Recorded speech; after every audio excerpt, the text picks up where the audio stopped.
Olá, meu nome é Eliane, sou contoterapeuta e venho trabalhar a segunda parte da historinha Qual é o Melhor Útero.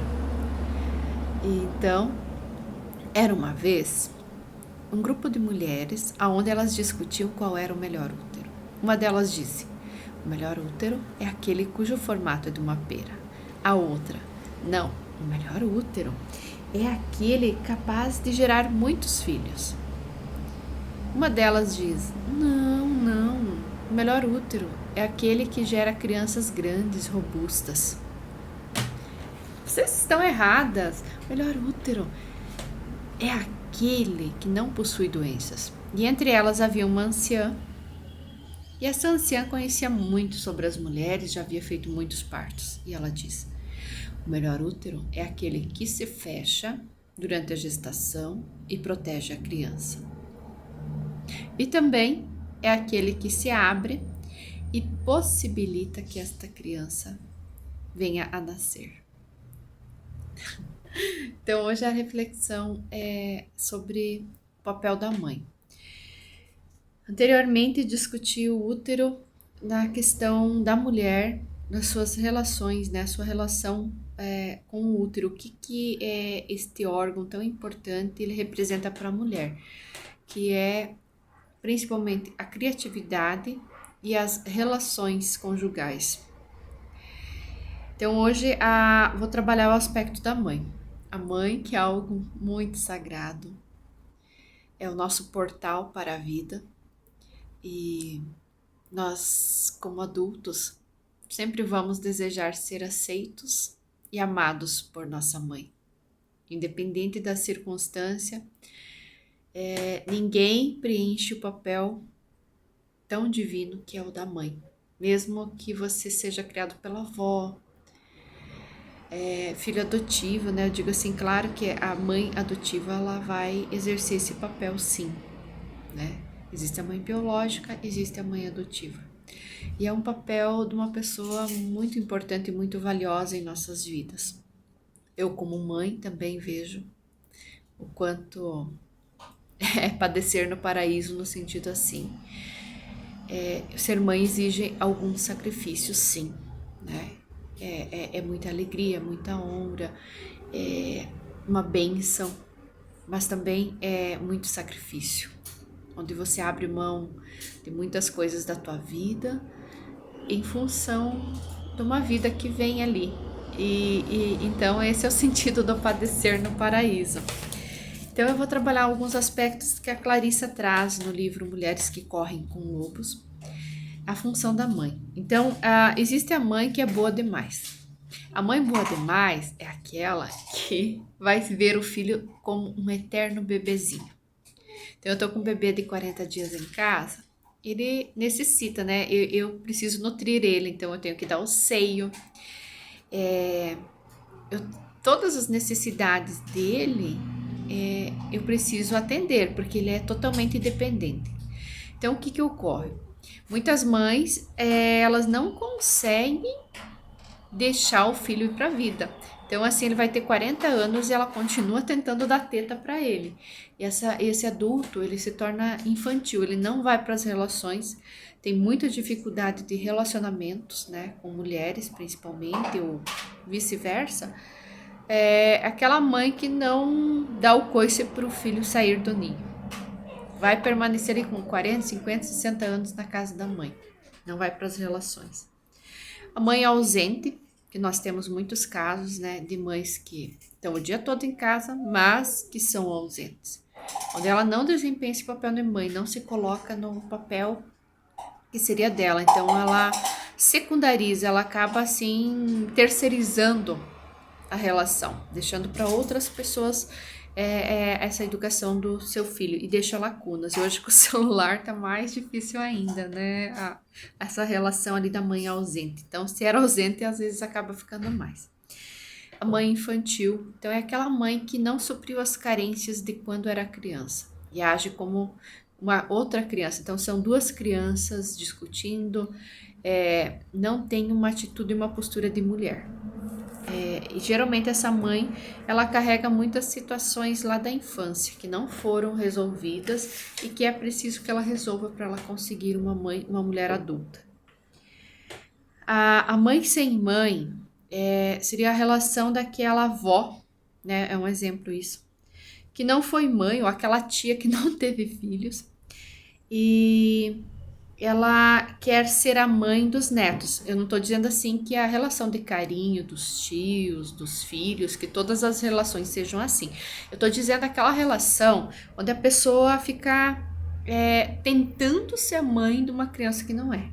Então, agindo, querendo pôr limites, dizendo, ah, não, você está fazendo errado, tem que ser assim. Ou muitas vezes até pegando o neto, levando para sua casa e querendo fazer toda aquela parte que seria da mãe. Porque quando foi mãe, não conseguiu dar aquilo para os seus filhos, próprios filhos.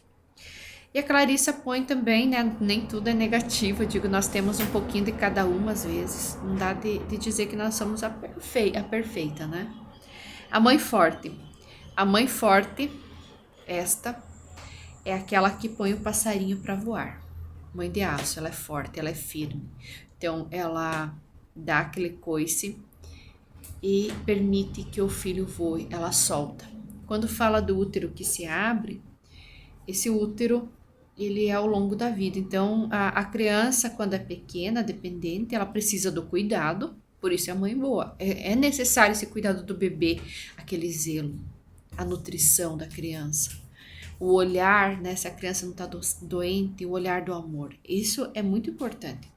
Mas também, a partir do momento que a criança começa a crescer, é importante que ela vá construindo a sua identidade e ela perceba que ela tem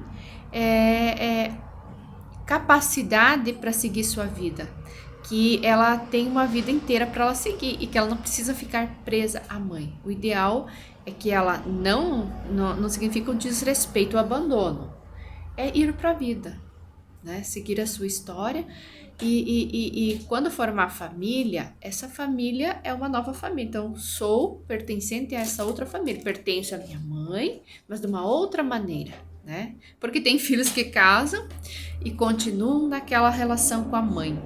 Então, a esposa não acaba tendo um lugar. Isso prejudica muito a relação do casal. Por quê? Porque é o eterno bebê. Sempre vai agir como alguém infantil. Às vezes até a mãe tem que fazer um Nescauzinho e levar de noite pro bebezão tomar com 40 anos. É uma situação patética, mas que existe, tá? Não vão achar que não existe. E conflito com a mãe. Então, a nossa relação com a mãe deve ser de respeito e também de não julgamento. Porque a mãe, ela tem o lado divino, que ela te deu a vida e nada paga isso. Você não vai ter como pagar a tua mãe pela vida que ela te deu. Faça o que fizer, a vida não tem preço. E então, existe esse lado divino da mãe. Aquela que foi o portal e te possibilitou a vida. Mas existe a mãe humana. A mãe humana, então, você não julga, você aceita ela como é. Quanto mais julgamentos eu faço, mais difícil vai sendo as minhas relações também. Então,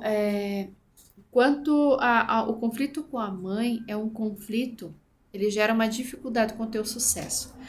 Geralmente você acaba você mesmo se punindo e não aceitando a autossabotagem. Então, você poderia ter um caminho totalmente de sucesso, você acaba se auto-sabotando, achando que aquilo não é para você, que aquilo não é merecedora, e isso vem tudo da relação com a mãe. O dinheiro também está associado à mãe. Então, para que o dinheiro flua na sua vida, é importante essa boa relação com a mãe. Não significa, assim, que vou ser igual, minha mãe faz umas loucuras, eu vou lá apoiar. Não é nesse sentido. É no sentido de não julgamento e de respeito à mãe que você tem. A mãe que tá ali é a mãe certa para você. E quanto menos julgamento você fizer, melhor vai ser esta relação. Entendendo que ela veio antes e ela é grande o suficiente para cuidar das coisas dela. Claro que cada caso é um caso, cada situação é uma situação. Tá? Então, falamos de maneira geral aqui. Rejeitar a mãe é rejeitar a própria felicidade. Então, quando eu não aceito a mãe certa, né, a mãe que veio para mim, é rejeitar a própria felicidade. Então, eu vou estar sempre naquela busca por algo que me complete e nunca vou encontrar, porque é uma falta de mãe. Isso não tem algo que supra.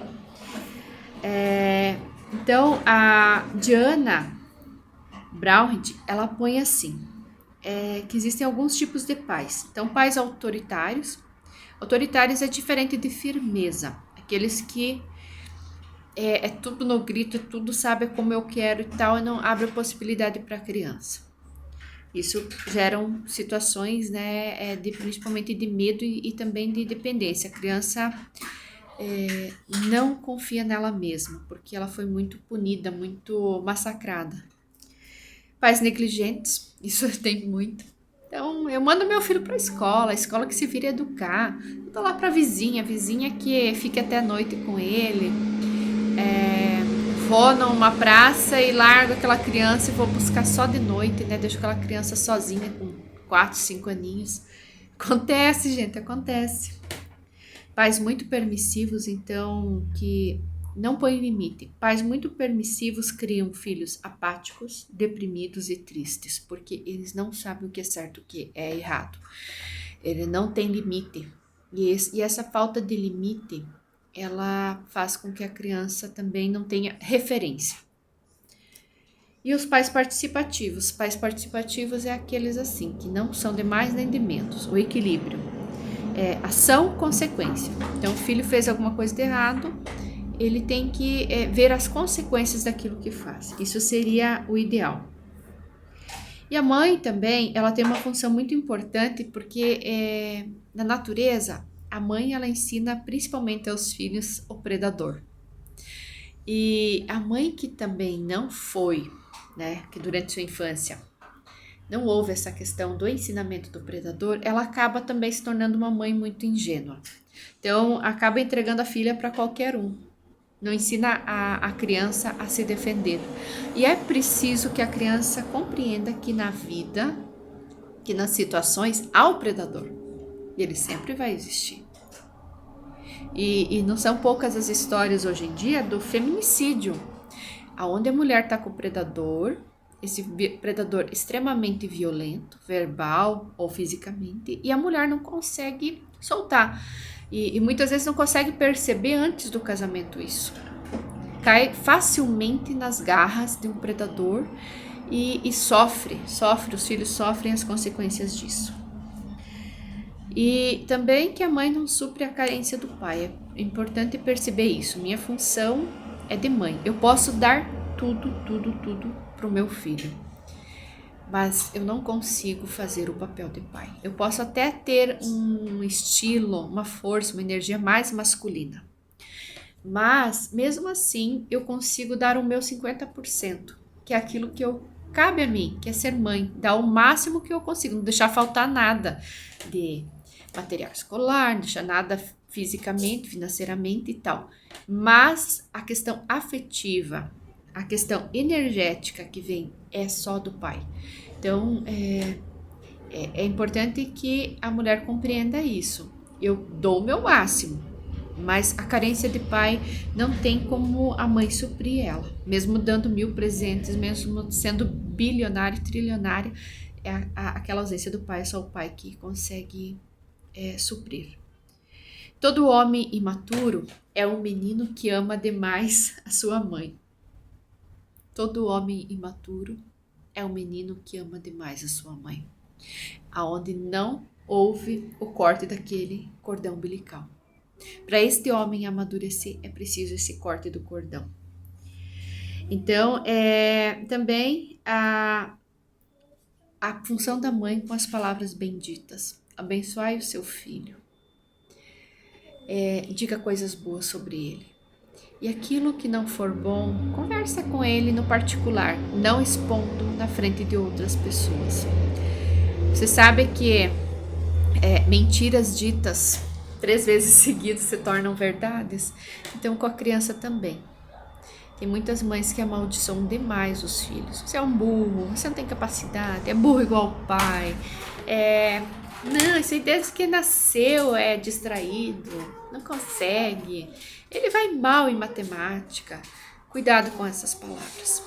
Abençoe seu filho, dando principalmente palavras de confiança. Filho, essa dificuldade em matemática, vamos treinar que você vai superar. Entende? Nesse sentido. Espero que vocês tenham gostado. Não é possível passar toda essa parte, porque é muito mais do que isso. Mas espero que esse pouquinho que foi dito lhe sirva para sua vida. Um abraço.